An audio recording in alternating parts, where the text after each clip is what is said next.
Today's guest is Georgia Marion, who is someone we have spoken to before. She's an expert in women's health, a naturopath and a nutritionist, supporting women through fertility journeys and hormonal struggles. Last time we spoke to her, we were going through the topic of brain fog and beyond in perimenopause. And today we're going to discuss something that's probably a little bit more prevalent in the majority of women, and that is stress. So without further ado, I warmly welcome Georgia. Georgia, thanks for joining me once again. I'm so happy to have you here to pick your brains again. Thank you for having me. It's always great to chat.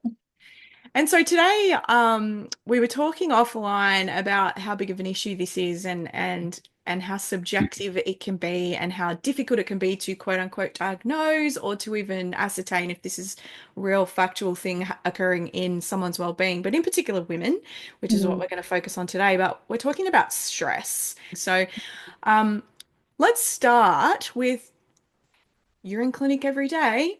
How big Yes. of an issue is stress on women's well-being? So stress can impact anyone. And so obviously, as you mentioned, we're talking about women's health today, particularly.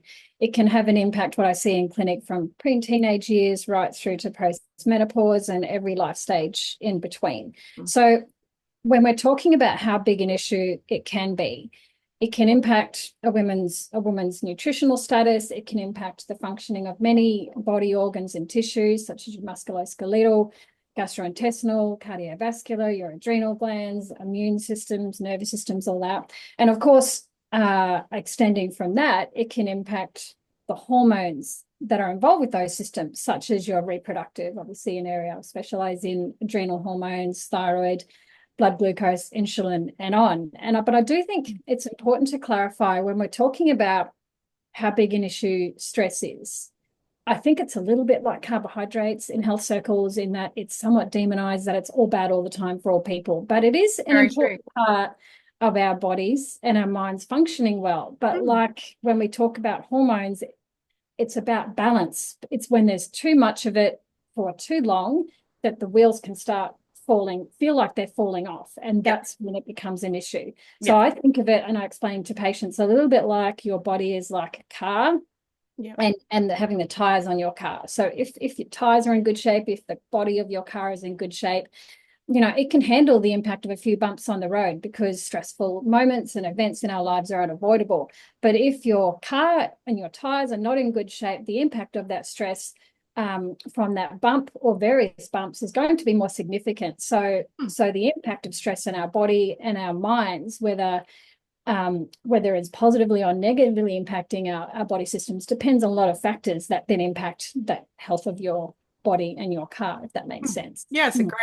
that's a great analogy, Mhm. that yeah, we can handle those bumps in the road and or in some cases, the car is built to Yes. deal with them and then come back to like a baseline. Yeah, I just think it's a really good analogy because often, like I said, stress is demonized as far as it's all bad and we shouldn't have any at all. But it actually really is an important part of our lives. It comes down to how it's actually impacting us individually Mm. and what the capacity of our body is to handle it. The nail is probably hit on the head with that. What is the capacity of the body to deal with it? And I know we're Yeah. going to dive into that more Mm. deeply later on, because Yes. when it comes to stress resilience. But so, I mean, let's continue setting the scene. Yeah. And when we're talking about stress or stressful events, stressful situations, what really are we talking about physiologically? Like, what is stress? So I think when we're talking about what is stress, it's where and it can be, not to sound too general about it, but it can be anything. It can be like an acute event, such Mm. as there's been a death in the family, or you lose your job, or something that is that really acute, Yeah. significant event, obviously. But then I think what is underestimated often, particularly with women, when we are often wearing many hats, we have 10,000 tabs open in our brain on any given day. Yeah. And where we may not have that acute event, like I just mentioned, but it's that low level, lots of things over a Yep. period of time, that low level chronic sort of stress that can play, that is, I think, can have just as much of an impact. For example, female in her 40s, if she's got kids or doesn't have kids and working in some capacity, paid work, but then doing a lot of the load at home, depending on the situation there. And then, but then, exercising X many times a week and maybe deciding that carbohydrates aren't for her anymore. So she's cutting out a whole food group and sleeping 6 hours a night because she's also got Possibly living on coffee.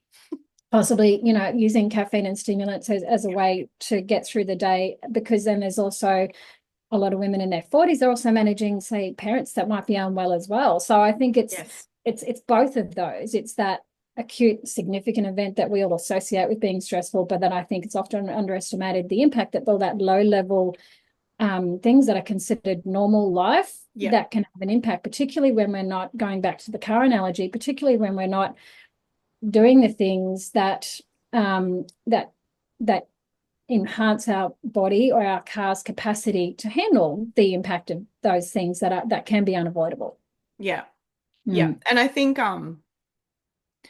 maybe I mean there's lots of jokes about, men and women are built differently, but I do think that the handling or the physiology of us as women, we're more likely to take on the stresses or burdens around us as well. Like if we have a friend and we're having a conversation, or a family member, or we think about, or we recycle, or we relive moments as we go to bed, and women are often grossly overthinkers, and so Yes. these Yeah. kind of, they all add up, don't they? Like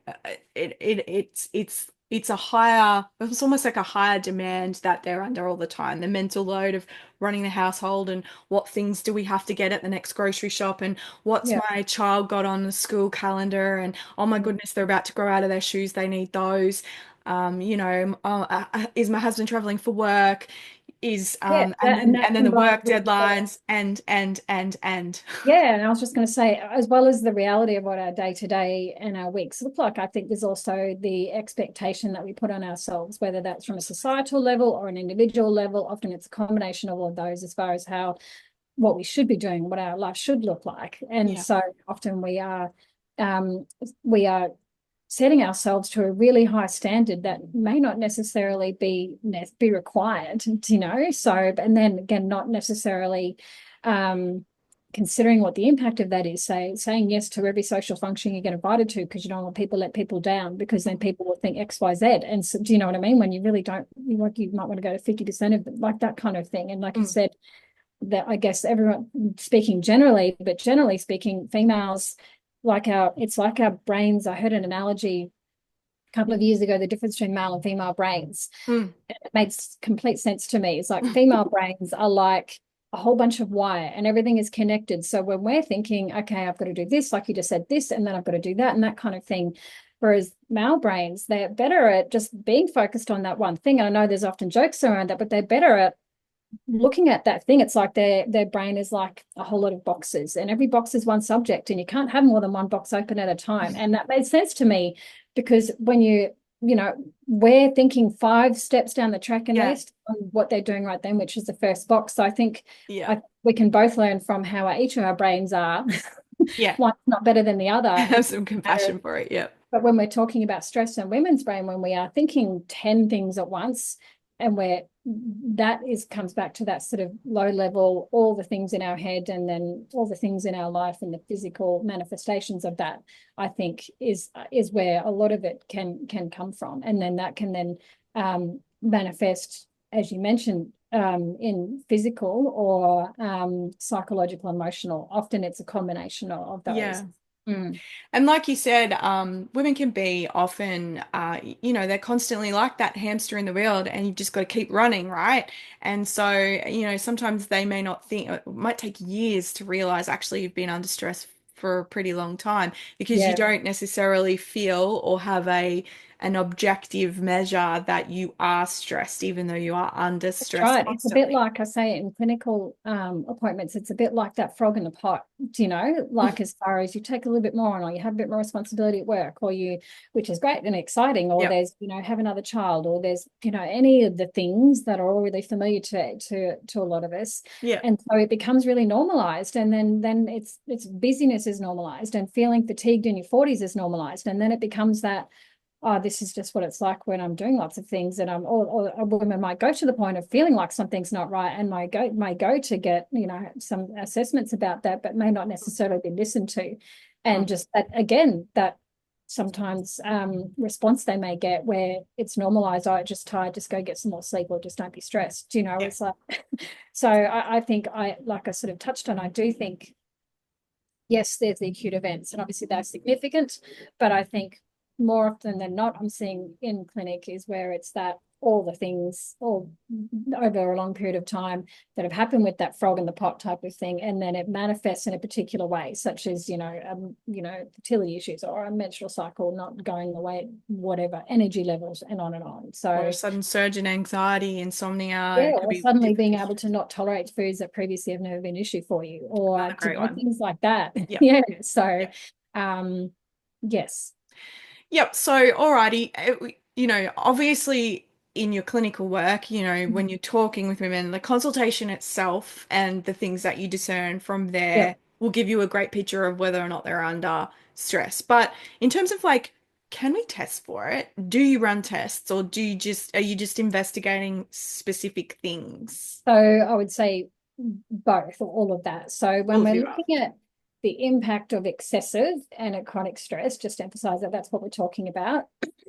And what can this look and feel like clinically? We need to take into account that there are both subjective symptoms in terms of what someone feels, Yep. um, and also in terms of objective as far as what you might observe from Yep. someone. And so to assess that, we're talking about, of all of those subjective and objective presentations, how many, where is this person sitting with that, coming back with the, in our minds, we're always thinking, what is the impact on this person's individual body for them, not what we think it would be, or Yep. what you would expect type of thing. So if we consider all the body systems and hormones that excessive stress can impact, that we just spoke about, you can, as then that goes from there, is that there's quite a wide variation in what that looks like and what that feels like. So Mm. when we're talking about subjective symptoms, so when someone's coming in and you're assessing them and asking questions, observing, again, this is where we're talking about how someone feels in their body. And it can be one or more of things like anxiety and worry and overwhelm and irritability and changes in appetite, changes in mood and sleep. Mm. It also feel like things like fatigue or shortness of breath, heart Yep. palpitations, Yep. dizziness, changes in bowel movement, all those type of things. Yep. And also especially when we notice that there is a change, from say previously to now. Yep. But then when we look at, so we look at all of those, and then we look at objective assessments, which is where we're looking at signs such as, what's someone's heart rate, and what's someone's blood pressure, and is there chest pain, and what is the respiratory presentation, and is there significant musculoskeletal tension or jaw clenching, or are they holding themselves like this? A gastrointestinal, is there symptoms, like is there changes in bowel movements, is there indigestion, is there those types of things? Neurological, obviously a massive area, the mood stuff Hmm. we spoke about, but also things like dizziness and headaches and blurred vision, or and so on it goes. So all Yeah. of and then we talk about thyroid. So two key areas that I see a lot with clinical patients is thyroid, Hmm. because thyroid and your adrenal glands are really closely related, both in regards to normal day-to-day function, and Yep. also when things go wrong in terms of dysfunction and disease.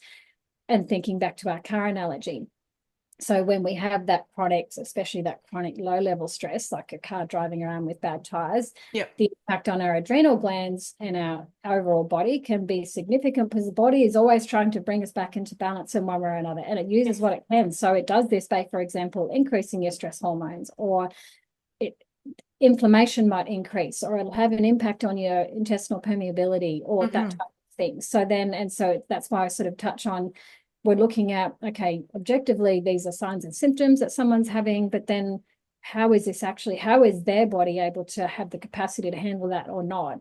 Mm. So that's what we look at. And then, so we take all of those questions and all that information we gather from asking all those questions. And then we're looking at, okay, what pathology is relevant to check this. So, for example, there's about, so many variations to how thyroid dysfunction or disease can present. So it's a matter of looking at those parameters, or looking at someone's, say, adrenal function in terms of what their cortisol pattern might be, whether it might you're just checking their AM or you're checking so their 24-hour type of thing. So, and then depending on what someone's, then you're looking at things like, what someone's, say, reproductive picture is in terms of their hormones and that type of thing. So there's plenty that The menstrual cycle is a pretty good barometer, monthly report card, isn't it, for women about, absolutely, what's going definitely. on. If it suddenly stops or it's arriving earlier or later than usual, is usually a pretty good sign that there's some stressors on the body. Yeah, and I see this all the time in clinic, but also like a couple of years ago, a number of years ago now, when we all had COVID and there were shutdowns, and they saw this study where they took data from like a period tracking app in terms of and they were comparing it. So over when it was all the shutdowns and COVID was at its peak, Mm-hmm. and they took the data from that period of time compared to prior to that, and looking at the impact of that on women's cycle. And there was a significant shift in more subtle things, such as the length of someone's menstrual cycle and the severity of their, say, premenstrual symptoms. And Yep. like I said, you see that in clinic all the time, because if you can imagine, I think of your brain, it's like the general manager, and it uses what I call middle managers in terms of hormones to communicate with your target organs. And so your thyroid and your adrenal and your reproductive systems, they're all regulated by the same general manager. Yeah. Of course, one will impact the other, Yeah. and it's all very much interconnected. And then that looks like things like where we see changes in menstrual cycles, or we see things to do with fertility or what have you. So, Yes. Yes, of course.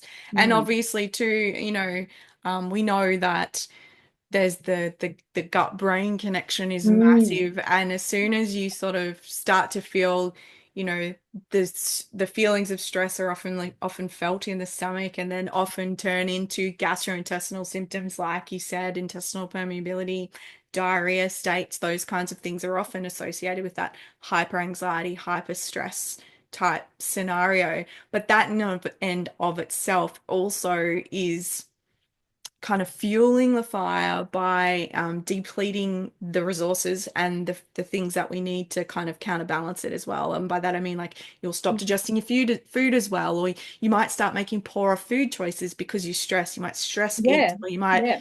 do whatever. And so you kind of almost, it sets up this perpetuating cycle of not being able to cope. Yes, and then women will often, the first thing that they will do, go in their head with I'm doing this wrong, or I'm failing, or I'm blaming myself, that kind of thing, because they just don't have the energy to be bothered to, say, cook a Mm. decent meal. So they go with what's human nature. Our hormones are very powerful. So we'll go for the stimulants, we'll go for the sugar, because we just don't have the energy for that, Yeah. So, and then so it goes. And that sort of comes back to what we're saying. And it becomes a bit of a vicious cycle a little bit, like when you feel so flat and so tired and so stressed that you know what you should be doing. I use that in inverted commas, but then we just can't be bothered. We don't Yeah. have that capacity. And then so that sets us up to make some of our markers worse, and then makes it feel worse. And so then it goes, and it can feel like it's all a bit too much. I think it comes down to, let's starting with one thing. So when we're looking at, first of all, it always comes down to someone noticing themselves in terms Mm. of, like we talked about, like what symptoms that they are noticing are things that are impacting their quality of life in one way or another. Mm. Whether it's something that someone else has noticed about them or they're noticing about themselves. And often it's a bit of both. And then it's looking at, okay, well, what markers should we be checking around that? Say, for example, a woman in their 40s, and they've always been pretty active and they eat, pretty well. And so, but then they can't, they're having difficulty losing weight, or they're suddenly not tolerating foods that previously have never been an issue before. So then it Yeah. may be, okay, well, let's look at, say, what's going on with your thyroid bloods, what's going on with iron, what's going on with things like DHEA, which is like a marker of your adrenal function. Cortisol's great, but it's more of a marker on that day, whereas DHEA is more of a marker of what your adrenal capacity has been over a period of time. Mm. What your blood glucose is, and insulin, and how your body's handling that. And then from there, looking at things like, what someone's nutrient status is for. And when we're talking about that, obviously that's a really big subject, but we're talking about things such as, let's use carbohydrates, right? Yeah. So carbohydrates, again, often demonized in nutrition land, particularly with women, often is the case. But if you can imagine back to when we were talking about our general manager in our brain and our middle managers. So one of our middle managers that's involved in our reproductive cycle is luteinizing hormone. And what that is doing, what that's supposed to do is it's supposed to stimulate ovulation, right? And it's very sensitive to how much carbohydrates we have. So when women, so that, I guess that probably the classic picture is when some women exercise a lot, or female athletes, and sometimes they'll cut down their carbohydrate, Yep. particularly if they're in a body It composition type of depletes sport. that menstrual And cycle. it does. So that's what it does, is that this general manager is wanting us saying, oh, okay, we're just gonna, it's not a priority to have a cycle right now or to bring a baby into the world. So we're just gonna blunt that LH surge that is meant to happen. And so then that can impact someone's menstrual cycle because you're not ovulating, and that can impact your cycle length. And that's just carbohydrates, right? So we're looking at, from both questions and also in terms of some blood measures, things like carbohydrates and your magnesium and your B vitamins, and also then looking at how much is actually being absorbed of that. So let's use iron as an example. It's a classic, right? There's so many, iron is such an interesting nutrient because there are so many considerations as to how much someone is having, how much are they absorbing, and then how much are they using, and how much are they losing. And so that's just one nutrient, right? Yeah. And so, and if someone's just had, say, ferritin and they haven't checked all the markers, it's only giving us a really small amount of information about what is actually happening with your iron, not just your stores. So, so it's looking at all of that, but then starting with it might come back with three things, say like someone's insulin resistant and their nutrient intake is not enough for the activities that they're doing. And then it might be that they're just, their subjective symptoms, they can't sleep and that type of thing. So it might be, let's start with sleep, because if you don't have quality sleep, that impacts everything else. It might be someone's gut is just not working. And then it might be starting with that, because they can what you absorb is then impacted, and then what your inflammation picture is, which they can impact your insulin and your cortisol. So it comes down to, yes, getting the information. Knowledge is power, I'm always saying, but then it's not making 10 changes at once. It might be Small subtle one change. thing. It might be, what is the key thing here in terms of what someone's main priorities are, or what is, usually there's a few markers and a few things that are happening, but usually there's one or two things that are driving it. So it's a matter of, okay, identifying what that is for that person, and starting with that. Yeah. Sometimes, I'm sure we've said this before in another interview, but sometimes people think that the answer couldn't possibly be that simple. I need to go to bed earlier. I need to get up earlier. I need to spend 20 minutes in sunshine, morning sunshine, to Yeah. awaken the hormonal processes. I need to have protein. I need to Yeah. have good breath, and I'm not shallow breathing, which has a cascade of impacts as well, both on autonomic function, but Yeah. also on Yes, that's right. pH, Yeah. and that impacts gut function I and think, because I again. think part of it is, and I think in some ways, I think it is good that there is more awareness in general in media, and to a certain degree, social media, about a lot of this stuff to do Getting the with, basics right. right, and getting basics right. But I think then sometimes there is too much information out there that may not be entirely accurate, or something is overblown as being more of an issue that it actually is. So I think it can be complicated, but it doesn't always have to be. And sometimes it's not particularly sexy to be talking about, okay, well, let's have some more carbohydrates, rather than let's try this brand new influencer type to go to influence, but something that's like superfoods. It's like, well, broccoli is a superfood, and having enough protein and carbohydrates for what your body needs and what you expect of it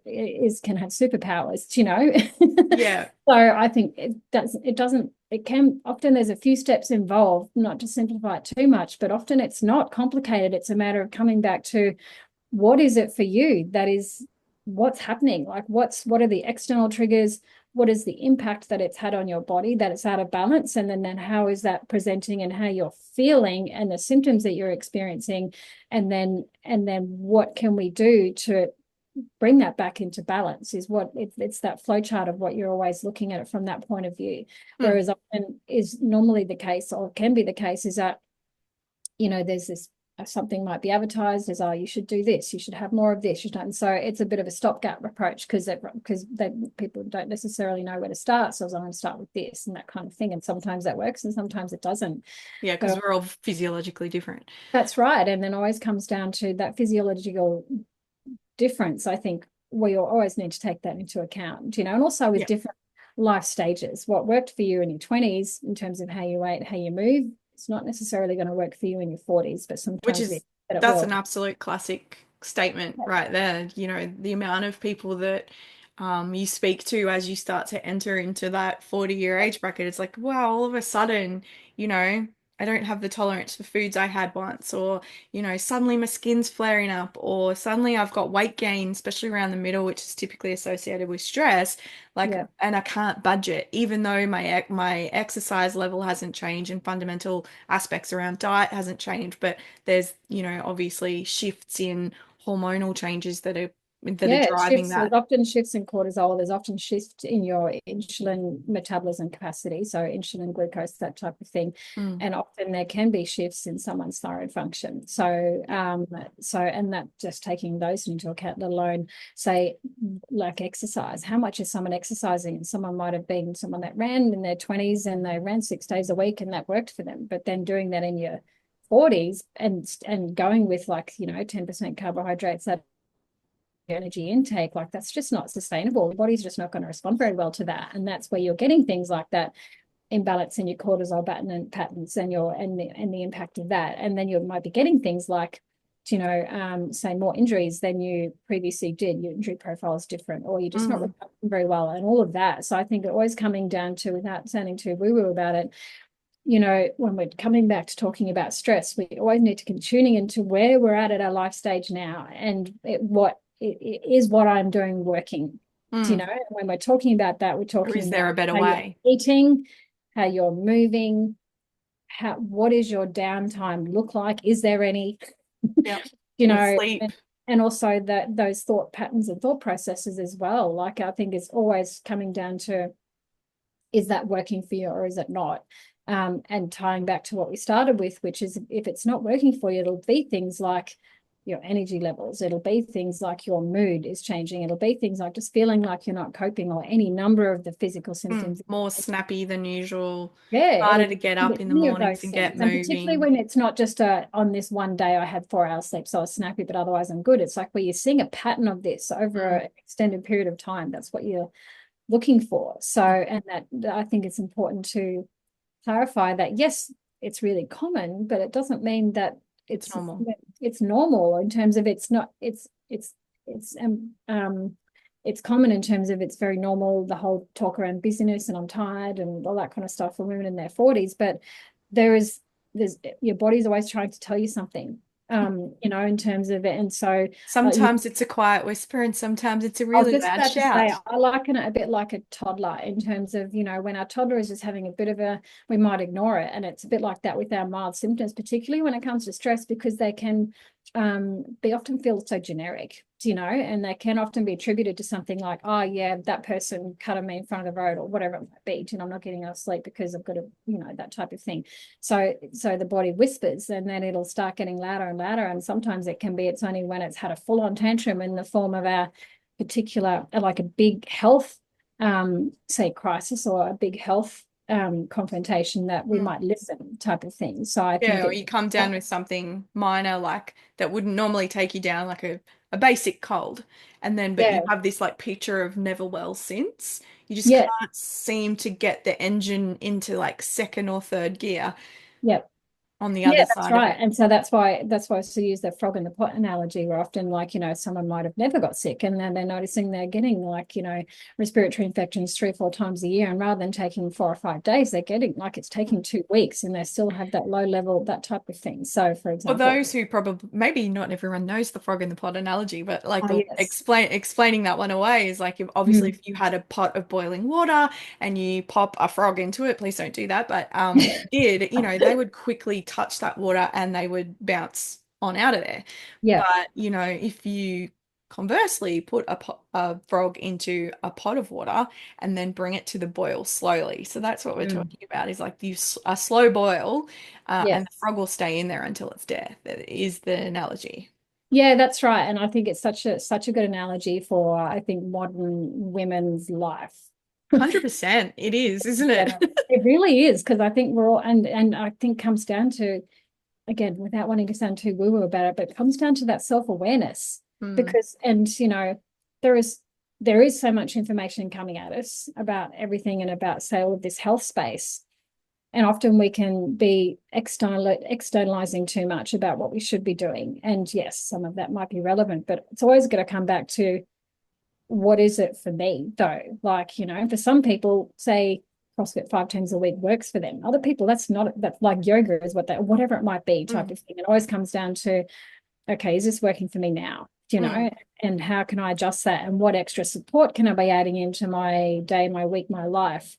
Because I still want to do things, like I still want to, say, move 6 days a week. Okay, well, mm, then I need to make sure I go to bed at this time, and I need to make sure I eat this much if I'm expecting my body to do that. Or I want to work 50 hours a week because I love my job and I love what I'm doing. Okay, so then what downtime are we building in for that? And mm, how are we making sure that what you're eating is supporting what you're expecting of yourself? So I always look at it from a clinical point of view, is there's so much we can do and mm. with our bodies and with our minds, but it's always considering about, with what we're expecting from ourselves, how are we supporting our body to Yeah. that we can do that without the wheels falling off.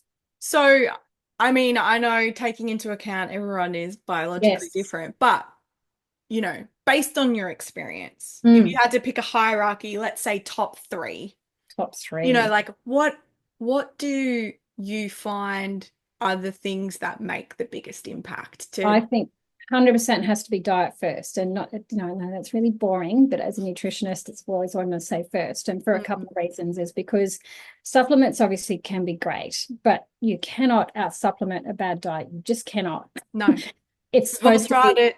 We still we've have all to tried it, that, wait. like, they're called supplements for a reason. So it's always got to be diet first. And I'm not Yes. talking about having a perfect diet. I'm not talking about, I always go with an 80-20 rule. Go 80% of the time doing the best you can with what feels right for your body, 20% of the time life and human, right? So I Mm, always look at things like, are you looking at if you're eating regularly enough, like 2 to 3 meals, like main meals a day? Are you snacking? Are you snacking too much, or are you not snacking enough?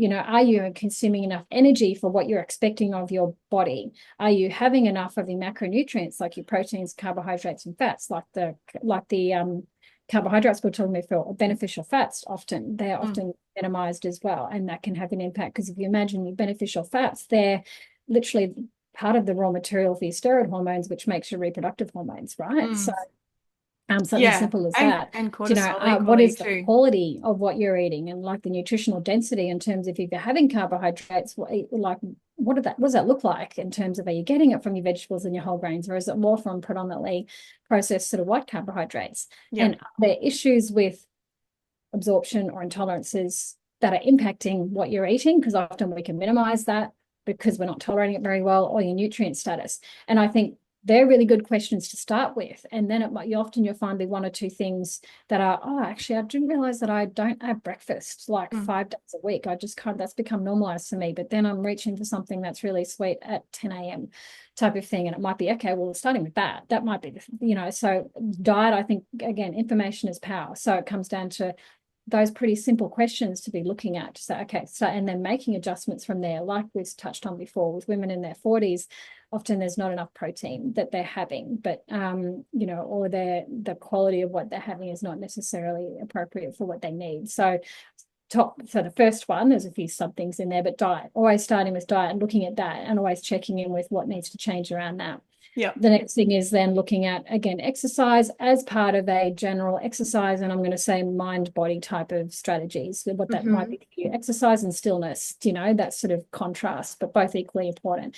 And when we're talking about exercise, is, moving on more days that you're not, in a way that suits where your body is at and your life stage. So we're talking about what the frequency is and the duration and the intensity. And then, like we're doing with our diet, paying attention to how that's making you feel, like during it, immediately after, 24 hours after, and generally with things like your energy levels, do you feel generally more energized with how you're exercising, or you just feel really fatigued, or what your recovery is like? Do your muscles recover well, or are you finding you get like delayed muscle soreness that's way beyond what should be expected for the activity that you did, or it's different to what you used to be able to handle? Or injury profile, are you just getting injuries all the time, or when it doesn't fit with what you're doing? Or what's your immunity? Are you just have that low level respiratory, getting everything that's going around or not? And of course, coming back to the first thing that we said, are you fueling for what you are doing, as far as generally and around the actual exercise session? And then considering that, say, for example, there are times when high intensity interval training is great, but if you're already burning the candle at both ends and you're getting 4 hours of sleep a night, that type of thing, that may not be the time for that. Yeah, I think what a lot of people neglect to take into consideration when, obviously we've already said exercise and movement is really critical, but sometimes it's the intensity or the speed, Yeah. that we do it at that can add stress. They can Yeah. actually boost cortisol Yeah. So if you consider release. that acute, like a high intensity interval training session, for example, acutely will increase your cortisol. But if you're doing it over a period of time, the baseline of that cortisol will decrease. Your body adapts. It's always trying to adapt to what you're throwing at it. Yeah, So which is part of what you want. You do want your body to yes. to be able to adapt, to have the capacity to adapt, to be resilient. Yes, but to be resilient, it needs to have those base tools, like what Mm, you're eating, if you're mm. getting enough sleep, and if all those types of things, to be able to do that well. Yes.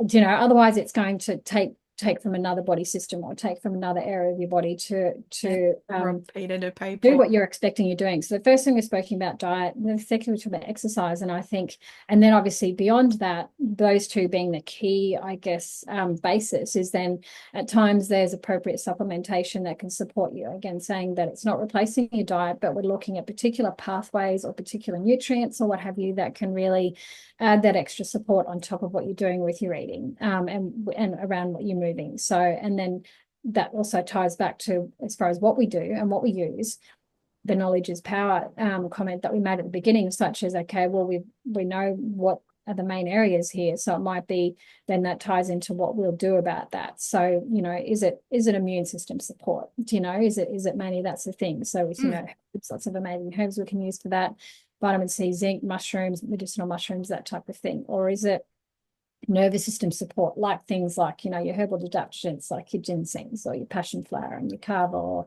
your thania and that type of thing? So Or just for the uninitiated, let's talk about adaptogens because they're probably a Yep. front runner. That Yep. if you had to try and fit the round peg in the round hole, the adaptogens are exactly that. They are for the purpose of stress. So explain what they do.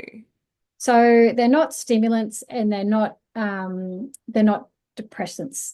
They're all about bringing how your body is responding to stress and bringing that back into a certain amount of balance.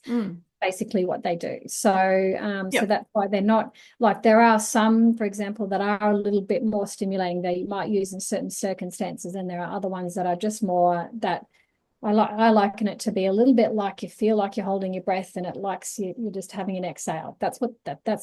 I think that's what it feels like they do from a physiological point of view. They're not, if that makes Well, that's sense. that recharging feeling from having a hug that you Yeah, get. yeah. This is the way I That's what it explain does in it. the nervous system. And I find herbs and nutrients work really well. So often I'll Yeah. add herbs in, but then you're adding magnesium, which I think pretty much any woman should have in their 40s. Yeah, there's some of those primary nutrients that are catalysts for Absolutely. almost all processes. Magnesium, vitamin C, and then whether something like L-theanine or whatever, that type of thing. So coming down to, and they work really well when you're having, again, your dietary changes or dietary support as a basis, and then you add that in. Or it might be, say, gastrointestinal. Is it things like, your glutamine, which is for your intestinal lining, or is it to do with your microbiome, which is being at the food, such as prebiotics for that, or probiotics and that kind of thing. Might be thing, or sleep support. Again, with your herbs, there are some sedative herbs that we often use. So valerian or lavender or lemon balm or hops, or it's any of those sort of things. Calcium and magnesium together can work really well for that because they help regulate that sleep-wake cycle, play a role in melatonin production, as fish oils because it helps with serotonin. But also vitamin D, it helps, it influences melatonin production as well. And vitamin D, suboptimal or deficiency levels is super So common as many well. people are low in it. Yeah. Yeah, that's right, because you're not getting much of it from food. So often, so there's so many Or tools, being outside.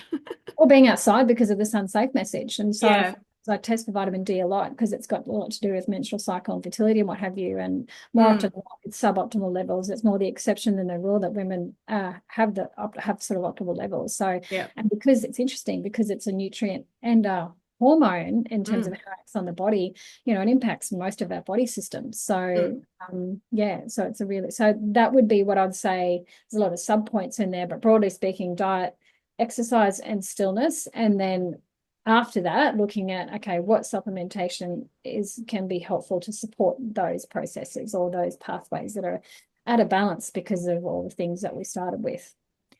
Yeah, 100%. So, and I think, I mean, we've already touched on it, but I would definitely put a cardinal thing in there. You already said stillness, but I would add sleep as well because, Yeah. Mm.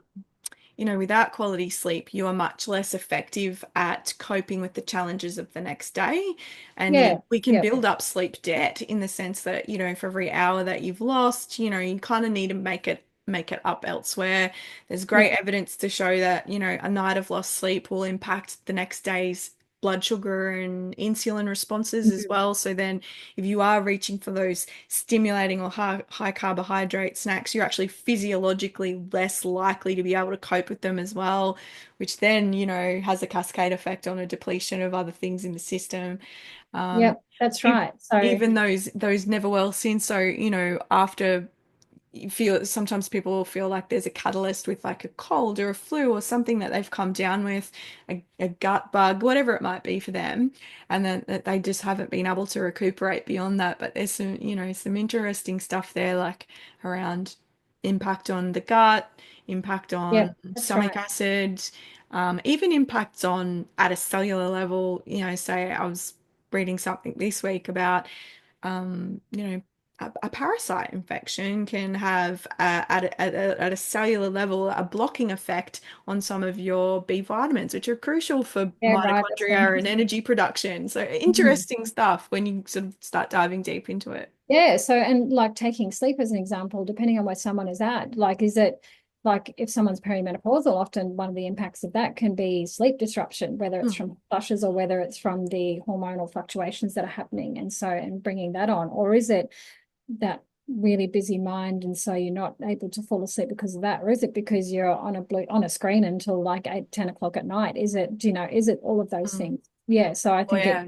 So I mean, there's still a lot of emerging evidence. One day I hope to speak to Nicole Bielsma here too Mhm. about the impact of things like EMF and Yeah, that's right. exposure to electronics and that side of the blue light you already mentioned. Absolutely. She would Our much nervous more expert system, than me, our but nervous system is bringing that information in all the time, and I just think we just live in such a hyper-stimulated environment that sometimes getting that downtime is yeah, and I think it's, just. I think it's a little bit like women and protein. You have to be pretty intentional about it. Otherwise, it's very easy not to get it. So and I think that's it's being that and having that. So, whether it's before you go to bed at night. I was watching something a couple of years ago, and this was about teenagers who are going to bed at like 2 o'clock in the morning. And the Mm. guy was talking about sleep hygiene and that process of starting by, if you are going to bed later than what's working for you, then it might be just starting by 15 minutes, and you might go to bed earlier 15 minutes a night for 2 weeks until that feels okay. And then gradually going back, and this might take a few months, but also that, and considering then what you're doing in that half an hour before bed. And if you can change that up, you might still want to be on your phone, but you're doing that an hour or two before bed rather than just before you go to sleep, that type of Mm. thing. And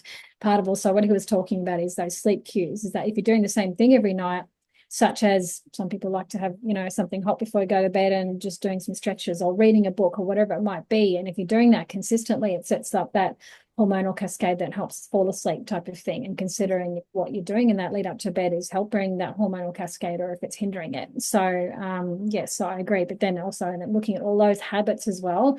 But then, yeah, whether it's that and adding some support in around that from a supplemental point of view as well, while those habits are taking, I guess, while you're putting those habits in place and finding what is the right, I guess, routine for you before you go to bed, for example.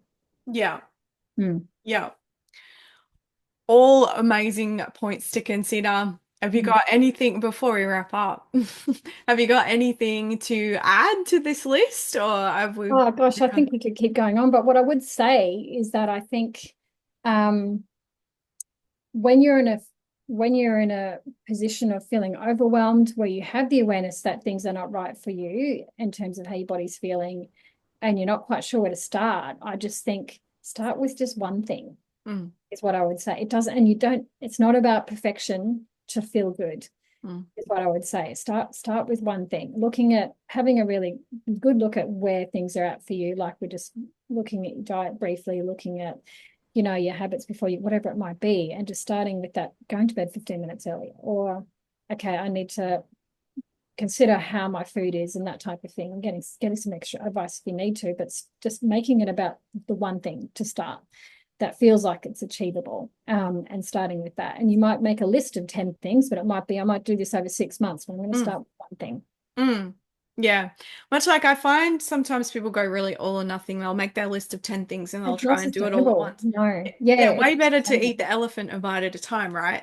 That's right. Like I said, I you might say, write it all down as like the key things that that are just not, having a bar of chocolate every single night, when you have difficulty losing weight, like, no one needs a nutrition degree to know that maybe not necessarily supporting that. So it might be, okay, I might do that during the week. I mm, might not do that during the week and just do it on weekends. Do you know what I mean? yeah. Or I might be going to bed 15 minutes early, or it might be, improving what my breakfast is because I'm not having really anything, or I Mm, might having a serve of protein with each meal. Like it might be just making really simple things, or not drinking enough water, or mm, all of it, or building in some stillness, or it's not stillness because that can be triggering for people, but slowing down a bit mm, and then 10 minutes a day. And it can mm, be something, and I'll say to patients who are a little bit triggered by the idea of meditation and clinical appointments, to be just put an app on that has a sound of rain and just listen to that for 10 minutes. And you can still be thinking 10 million miles an hour, but like you're just there. And starting with that, it doesn't have to be anything big,